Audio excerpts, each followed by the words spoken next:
नमस्कार मित्रांनो, सर्वांचं स्वागत आहे आजच्या एका नवीन व्हिडिओमध्ये।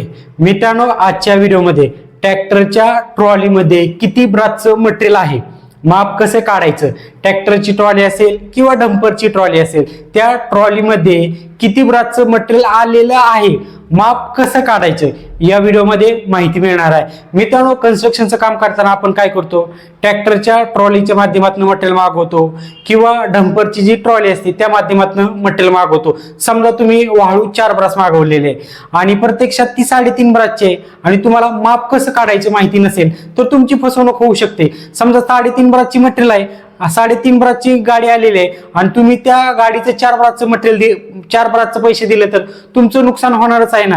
त्यामुळे मित्रांनो, आजचा व्हिडिओ तुमच्यासाठी खूप महत्त्वाचा होणार आहे। ट्रॅक्टरची ट्रॉली असेल किंवा डंपरची ट्रॉली असेल त्या ट्रॉलीमध्ये तुम्ही वाळू मागवलेली असेल, खडी मागवली असेल किंवा अन्य जे मटेरियल कन्स्ट्रक्शनसाठी मागवलेलं असेल त्या ट्रॉलीचं किंवा त्या डंपरचं डायरेक्टली माप घेऊन तुम्ही ब्रास काढू शकणार आहे। त्यामुळे मित्रांनो, आजचा व्हिडिओ सर्वांसाठीच खूप महत्त्वाचा होणार आहे। चला माहिती सुरू करूया, पण त्याआधी चॅनलवरती नवीन असाल तर सर्वात आधी आपल्या या चॅनलला सबस्क्राईब करायला अजिबात विसरू नका। आपल्या या चॅनलवरती कन्स्ट्रक्शन विषय असेल, वास्तुशास्त्र विषय असेल, सर्व माहिती सांगितली जाते तेही मराठीमध्ये, त्यामुळे सबस्क्राईब करायला अजिबात विसरू नका। मित्रांनो, उदाहरणासाठी मी तुम्हाला एक ट्रॅक्टरची ट्रॉली दाखवलेली आहे। आता ट्रॅक्टरची ट्रॉली असेल किंवा डंपरची ट्रॉली असेल, तुम्ही याच पद्धतीने त्या ट्रॉलीमध्ये किती ब्रासचं मटेरियल आहे माप काढू शकणार आहात। उदाहरणासाठी ट्रॉली दाखवलेले, या ट्रॉलीची जी लांबी आहे 10 फूट आहे, रुंदी 6 फूट आहे आणि उंची या ट्रॉलीची 1.5 फूट आहे।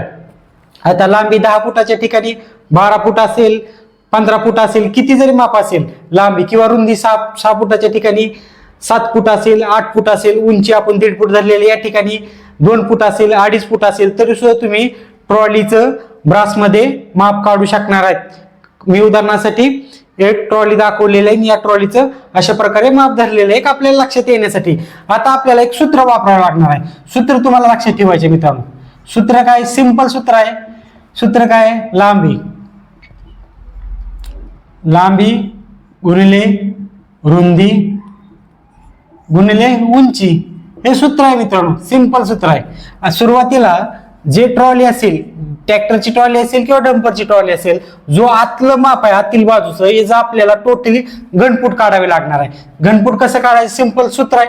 लांबी किती आहे, लांबी 10 फूट आहे, रुंदी किती आहे 6 फूट आहे, उंची किती आहे 1.5 फूट। सिंपल टाकायचं मित्रांनो। लांबी किती आहे 10 फूट आहे ते टाका, रुंदी किती आहे 6 फूट आहे ते टाका, पुन्हा उंची किती आहे 1.5 फूट आहे ते टाका। सिंपल या तिन्हीचा तुम्हाला गुणाकार करायचा आहे। या तिन्हीचा गुणाकार केला तर तुम्हाला या ट्रॉलीचं डायरेक्टली घनफूट मिळणार आहे। आता याचा गुणाकार केल्यानंतर उत्तर किती येणार आहे, उत्तर येणार आहे 90। म्हणजे 90 काय आलेला आहे, 90 घनफूट आलेला आहे। 90 घनफूट म्हणजे 90 घनफूट म्हणजे एक ब्रास झालं का, नाही मित्रांनो। 100 घनफूट, 100 घनफूट म्हणजे एक ब्रास। म्हणजे या ट्रॉलीमध्ये मटेरियल कमी आलेलं आहे, 90 घनफूटच आहे। समजलं मित्रांनो, 100 घनफूट म्हणजे एक ब्रास। असं 200 घनफूट आलं, समजा 200 घनफूट आलं तर 2 ब्रास, 300 घनफूट आलं, 300 घनफूट आलं तर 3 ब्रास, 350 घनफूट आलं तर 3.5 ब्रास। समजलं मित्रांनो, अशा प्रकारे तुम्ही ट्रॅक्टरची ट्रॉली असेल किंवा डंपरची ट्रॉली असेल, तुम्ही डायरेक्टली मित्रांनो माप काढू शकता। मित्रांनो, व्हिडिओ जर आवडला असेल तर व्हिडिओला लाईक करायला आणि आपल्या चॅनलला सबस्क्राईब करायला अजिबात विसरू नका। धन्यवाद।